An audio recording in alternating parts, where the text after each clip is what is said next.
All right. So the first thing that I want to mention is something that I did email to you guys last week, along with the information on today's session. The websites that I'll be going to, if you have the form, the letter that I sent to you guys, those links that I'll be using are found right on there. I'll also be trying to tell you the easiest way to get to the website when we go to them. The first thing that I want to talk about is the Complete to Compete event that we're doing. I'm basically bribing you to do things that you would already be doing currently from now until November 1st.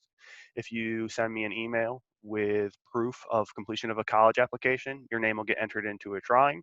You can do that for up to 5 college applications, and there'll be 5 winners from Western for $15 gift cards. So things that you'd already be doing, just bribing you to do them sooner. The other one that will be starting today is going to be the FAFSA. And this is also our grand prize. So there'll still be 5 winners from Western High School for the $15 gift card, but then we're also doing 3 grand prizes for this one. And those prizes will be countywide, but they're about going to be about $500 worth of prizes. So definitely going to be worth your time to do those. So if you have any questions about those, feel free to send me an email and I will walk you through those. So the first thing that we're going to do today is we need to determine dependent versus independent. A number of you, most of you will be considered what's a dependent student. Some of you might be an independent student. If you're a dependent student in the eyes of the FAFSA, you're required to provide parent information on the FAFSA. The FAFSA is the free application for federal student aid. It's what the main focus of today is going to be, is getting that started. If you are what's considered an independent student, you're not required to provide that parent information.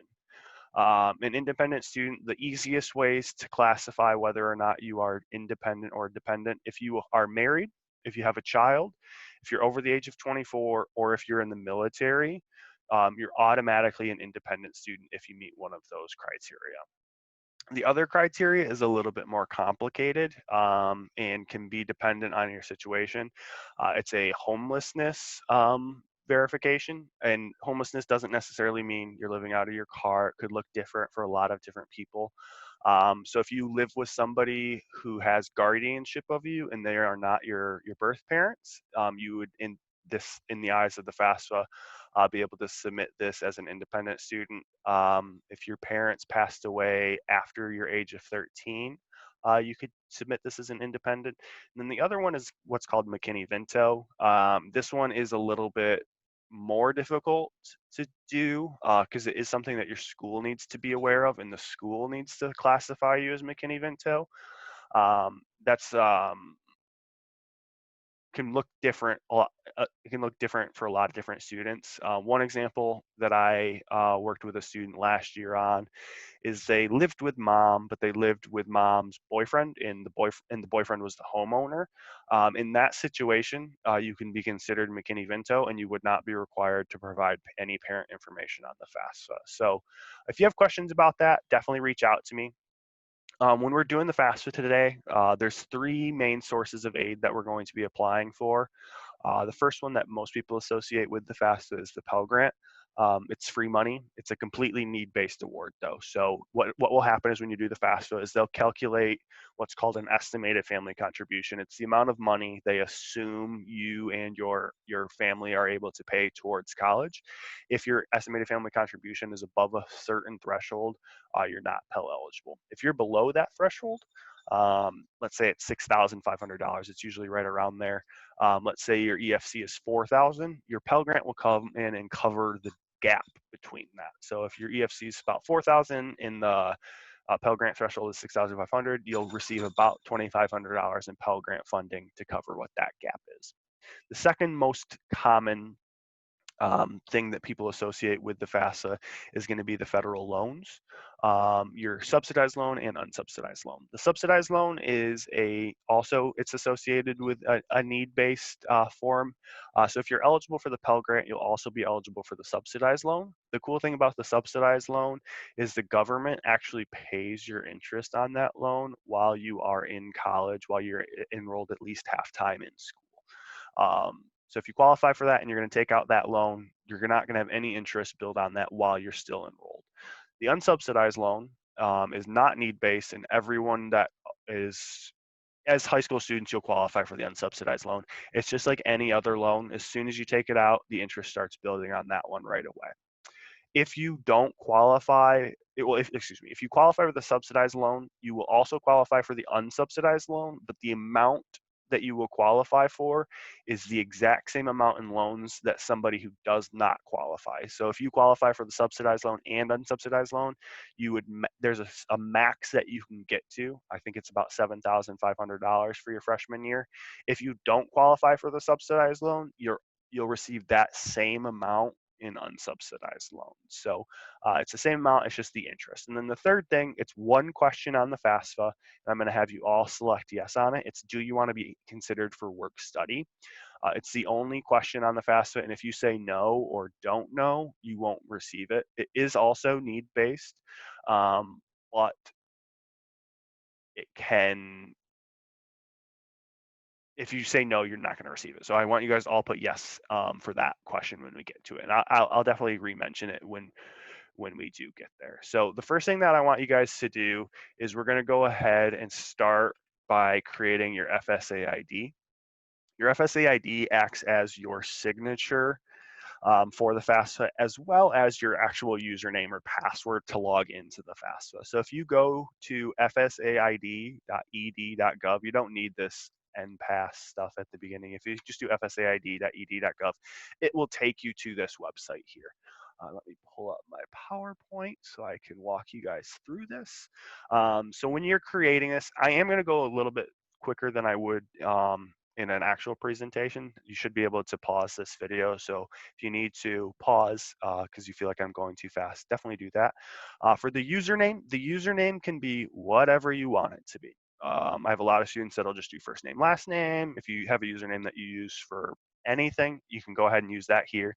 It will give you a green X or a green check mark, excuse me, or a red X. The red X means somebody's already using it. You can't use that, or it'll say unavailable. For the password, make sure you are following these instructions.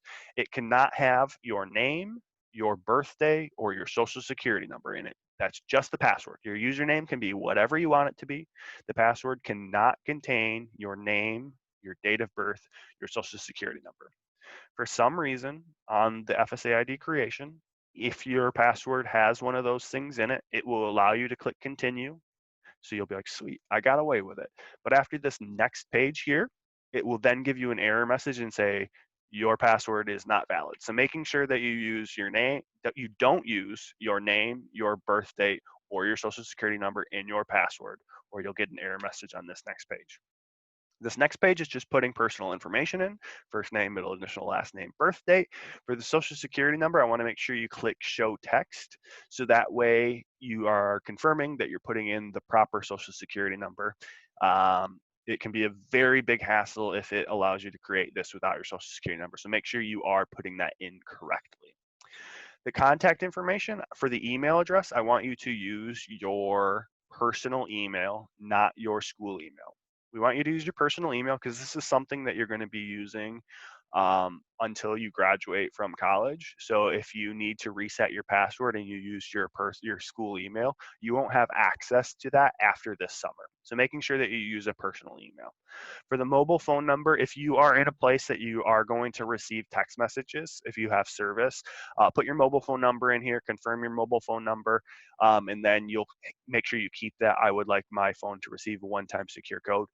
By doing that, that would allow you to reset your password using your cell phone number. If you're in a place where you're not going to receive a text message right now, you can always uncheck that box. You just won't be able to use your cell phone to log in or reset your password. The alternate phone's not necessary. The mailing address I definitely want you to put in because that's going to save you some time doing the FAFSA.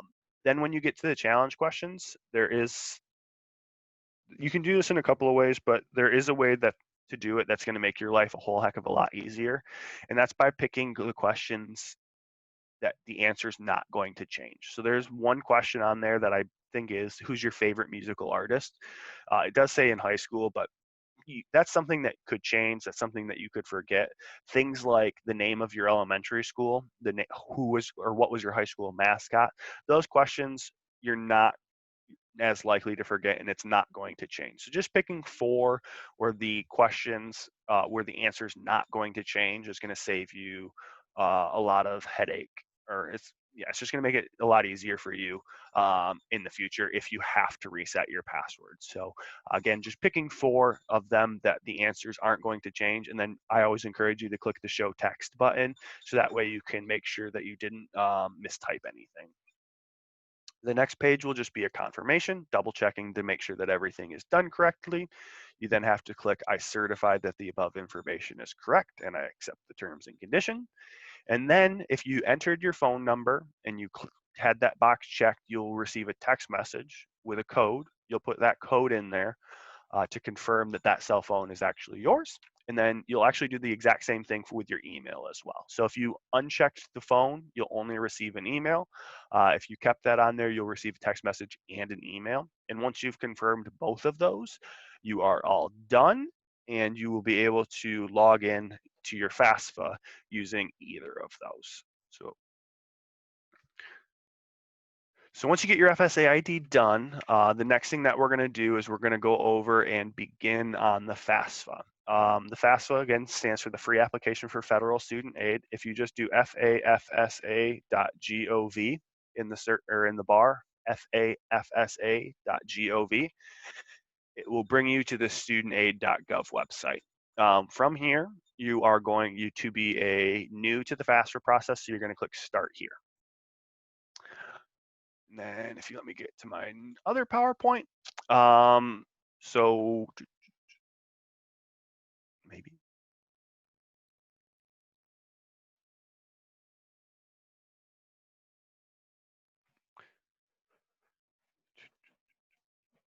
So you click Start here, and it's going to bring you to this login page. You are all going to click I am the student. And when you log back in to do this with your parent, I want you all to click I am the student, because then it'll bring you to the exact same spot that we stopped today. So I am the student, and it'll bring you to this page where you can log in, and you'll see that it says you can either use your FSA ID, username, email address, or mobile phone number. So if you confirmed your email address, you can actually put your email address in this bar, or if you confirmed your cell phone number, you can put your cell phone number in the username part, and then your password, and it will allow you to log in. So once you get logged in, it will take you to this page, gives you a warning.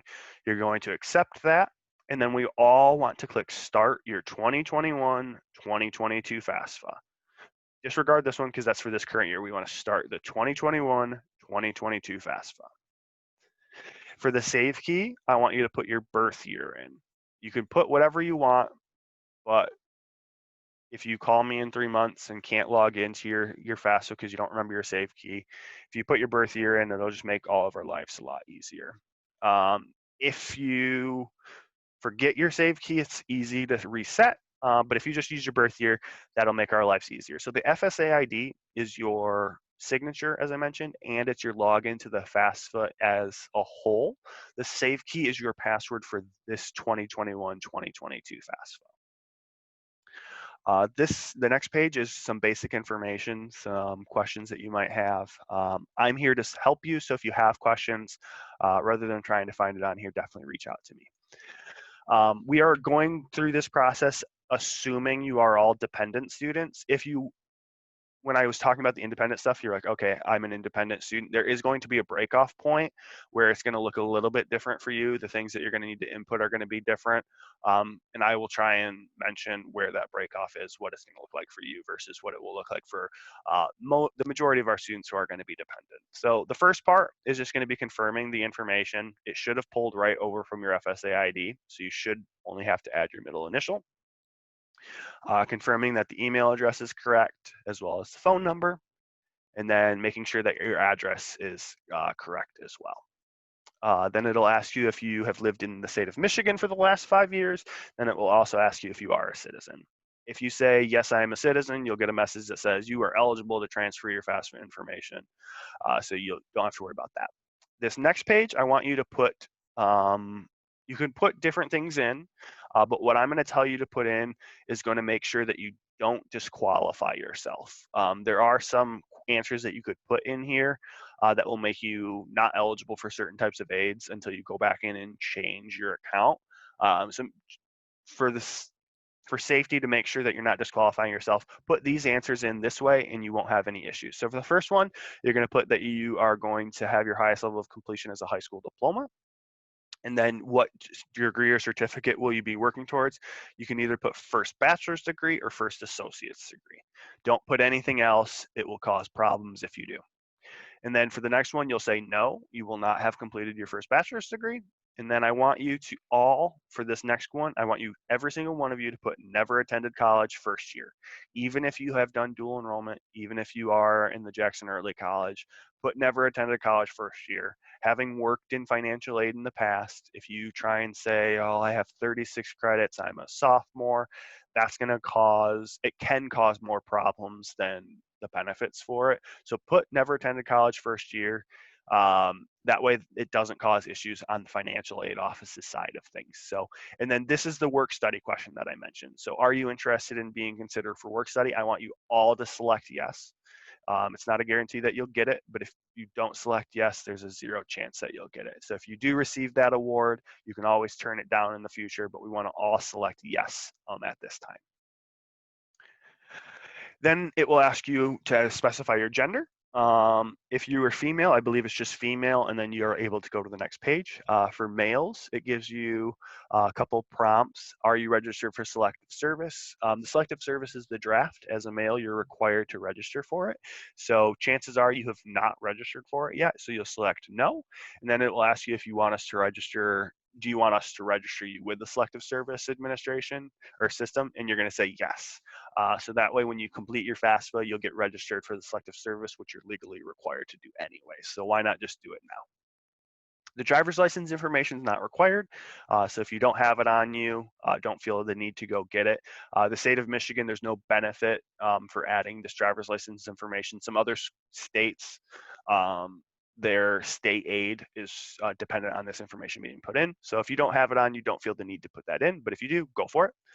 And then it'll ask you if you've ever been in the foster care system. And then if you say no, it'll ask you what's the highest level of completion from your parents. So it's the highest level that they completed. So if they went and attended a few classes in college but didn't obtain a degree, you'll put high school. If they dropped out in junior year, you'll put middle school. And if it's, so if you live with one of your parents and you don't have contact with the other parent, you'll put parent one, what you know for them, and then parent two, you'll put don't know.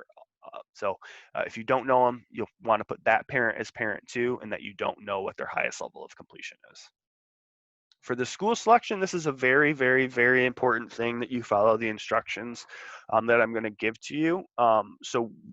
For the FAFSA completion, I get a report from the state of Michigan, and if you don't do the school selection this way, you won't show up on that report.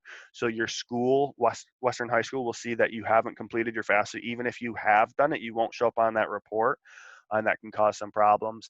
And then you also won't get added into the drawing, because that's how I'm going to pull the names for that grand prize drawing. So what I want you to do is the name of your high school. You're going to put Western High School. The city is Parma, and then the state you're located in is Michigan. Once you have those entered, you'll click search. You won't click next, you'll click search.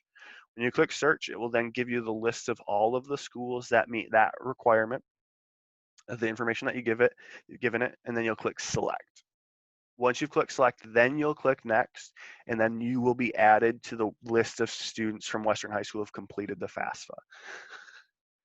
Making sure you do that. The next one is going to be adding the schools that you want your FAFSA to be sent to. If you've already applied to a college, I want you to add that school. If you know you are going to apply to a school, I want you to add that school. If you have no clue what schools you're going to apply to, I would encourage you to add a number of schools. But if you're completely undecided, have absolutely no clue, you do have to add at least one school. So I would encourage you to add at least Jackson College. You can send it to up to 10 schools at a time. So even if you're like, I might apply to this school, you might as well add them. you probably don't know the federal school code. So what you'll do is you'll select no.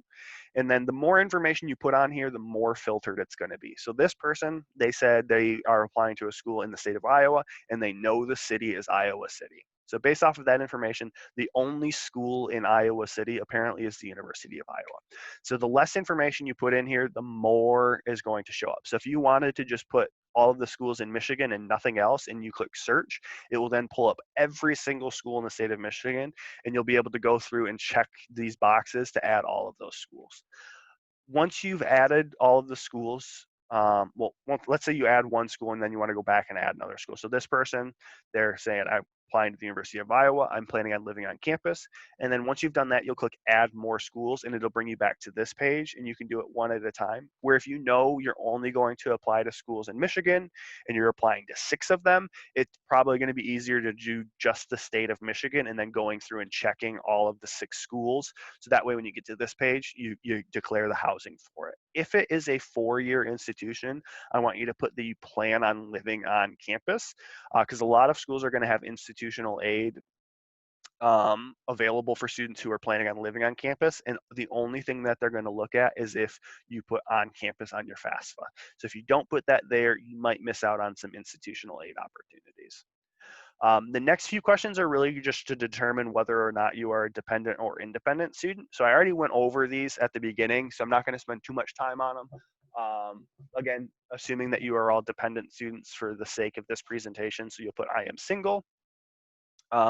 If you have a child or not that you support, if you have anyone in the household that is not your child but that you support monetarily, if you do, you say yes. Most of you are going to be no. These next ones are you in the military? Are you a veteran of the military? Are your parents deceased? Are you an emancipated minor? Or does somebody other than your parents have legal guardianship? Those are pretty straightforward ones. If you meet one of those, you'll check that box. If not, you'll do none of the above. And then the next one is that homeless stuff that I was talking about, where the situation can be a little bit murky. So if you think you might be, but you're unsure, reach out to me and we can talk about it. And then I can talk to you about the process of making sure that if you do meet the criteria, making sure that if you select yes here, your school can confirm that. But if you are no, you'll select no. And then it'll say, based off of the information that you provided, you are considered a dependent student. If you said yes to any of these or checked yes, or if you checked the box in this one, this will say you are an independent student and you are not required to provide parent information. So if it says you are a dependent, you will then say, I will provide my parent information. And this is where you're going to need mom or dad or whoever it is that you live with to help with their part of the FAFSA, because this is a good chance that you're not going to know some of these answers. So the first one is going to be when were your parents married or remarried, and then it just needs to be the month and then the year for that. Then basically the same information that you provided, just the parent information, and then parent 2. So for parent 1, I want it to be the parent who has created the FSA ID. So that way when you get to the actual signing of it, it's a pretty straightforward thing. Parent 2 is just the second parent. This is only showing parent 2 because they said they were married or remarried. If you say divorced or single, parent 2 won't show up. And then it'll ask if the parent has lived in the state of Michigan for the last 5 years. This part here is one that I do get a number of questions on. The first 2 will auto-populate based off of those questions. So for this individual, since they said their parents are married or remarried, it auto-populates 2. And then this 1 is going to be you as the individual. This next line is children that live in the household that your parents support at least half of their support for. So if it's like a split where they spend 60-40, but they spend 60% of the time with your family and 40% time with another family, you'd put them in here. If it's 50-50, you'd put them in here as well. And then this next line is people who live in the house who are not your parents' children that they support. So this could be a cousin who lives with you, a grandma or grandpa, but it needs to be somebody that your parents support at least half of their support for. And then you'll put that number here. And then this number will auto-populate based off of these answers above. So in this situation, this individual, their parents are married, they are the parent's child and they have no other parent, no other siblings that they support or children that they support. So the number here is going to be 3. And then this box here is going to just be the number of individuals who are in college, taking college classes during this time. The more students or individuals in the household that are taking college classes, the lower the amount of money the government is going to assume your family can pay, because you're dividing that number up over multiple institutions versus just in this situation, just the one. This next part here, I want to make sure that you guys do this the right way. We want to make sure that we do the link to the IRS. So you'll do, if they've completed their taxes in 2019, you'll do already completed. If they didn't file taxes and are not required to file taxes, that is an option to select as well. So if they did file taxes, you'll do IRS already completed. Most people do IRS 1040s, and then they'll have to select their filing status. They need to select the filing status that shows up on their 2019 federal tax returns. Most married people file joint returns, but it needs to be exactly as it shows on your tax returns for this next step here. So when you do the link to IRS, it's going to take you directly to the IRS website, and you just need to confirm that the information on there is exactly as it shows on the taxes. The big part is the address. If you, on your tax returns, if it's all in caps and you're trying it not all in caps here, I've seen that cause errors. I've seen where a student typed out drive in the IRS retrieval tool, but on the taxes, drive was DR. That caused errors. So it's just making sure that the information on the IRS retrieval tool is exactly as it shows on your tax returns. This is very, very, very important that you do. If you don't do the IRS retrieval tool, you will automatically get selected for a process which is called verification. Through verification, all of the schools that you are applying to will then require you to provide additional documentations, including your tax returns from 2019, as well as other forms. And you need to do this through each institution separately. There's not a centralized verification portal. Every single one of those schools will then have to verify that the information that you guys provided is accurate. So some people think, oh, I'll just skip the link to IRS because it gave me a problem on my first attempt to save myself some time. In the long run, it will be more of a headache than a time saver. So making sure that you do the link to IRS to save yourself a lot of time. If you do the link to IRS, there is still a chance that you'll get selected for verification, but it's very small compared to those who don't link to the IRS. It's a guarantee that you'll get selected for verification. So making sure that you do that process. This is the only question on here that if you did the link to IRS, you'll need to be able to have information to separate, and it's not found on your taxes. You'll need your W-2s to do it, your parents' W-2.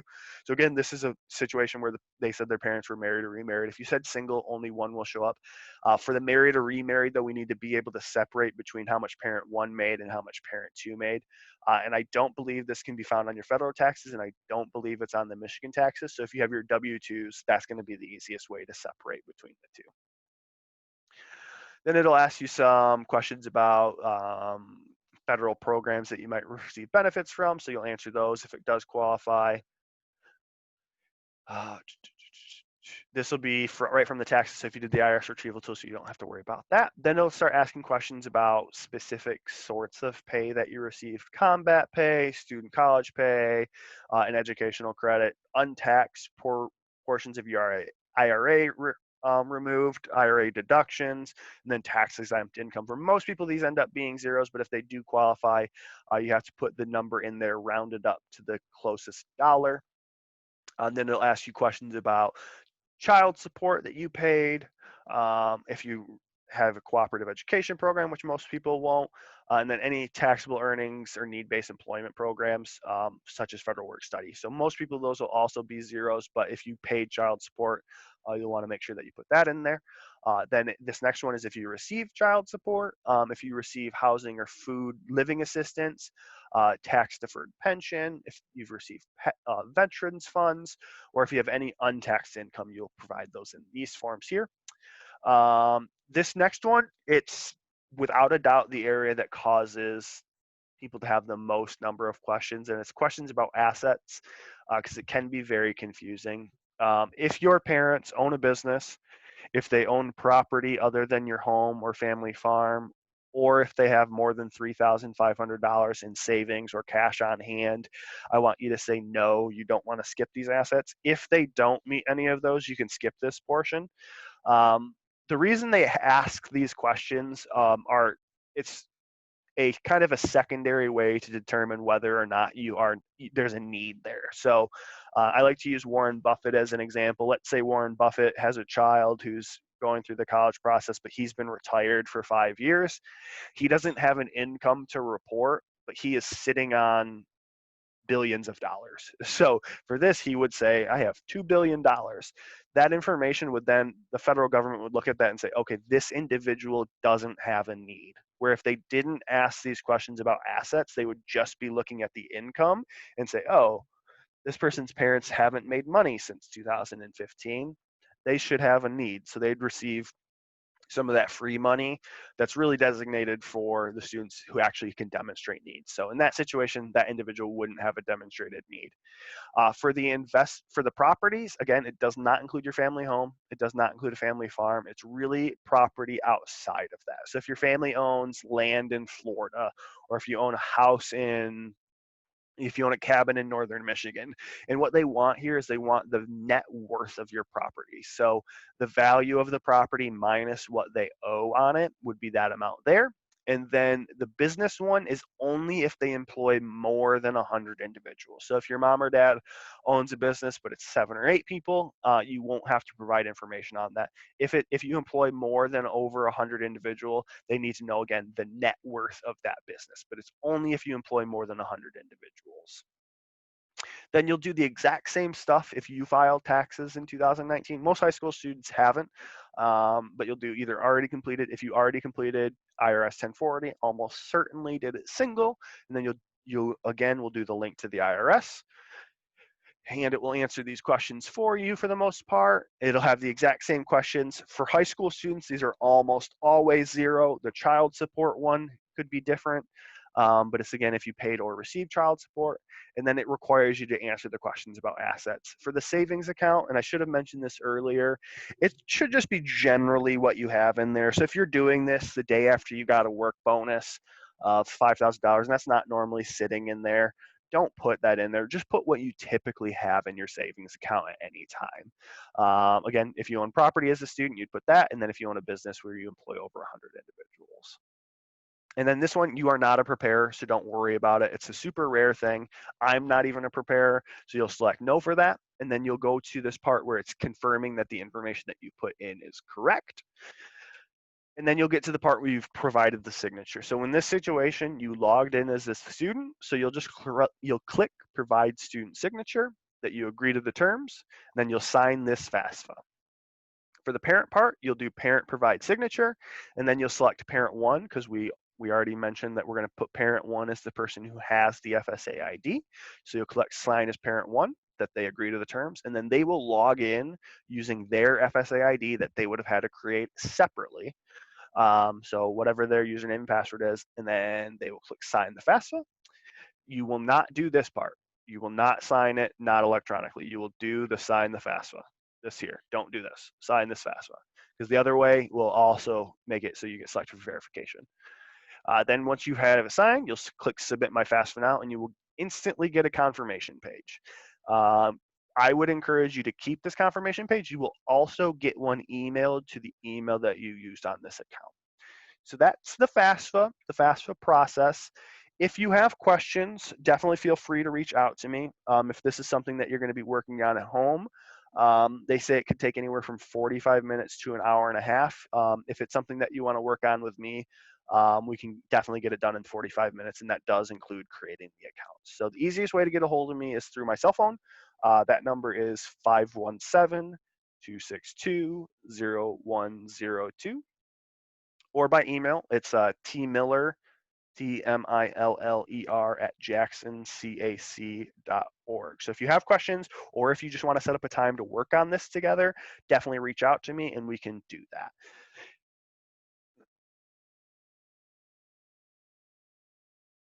Thank you guys for your time.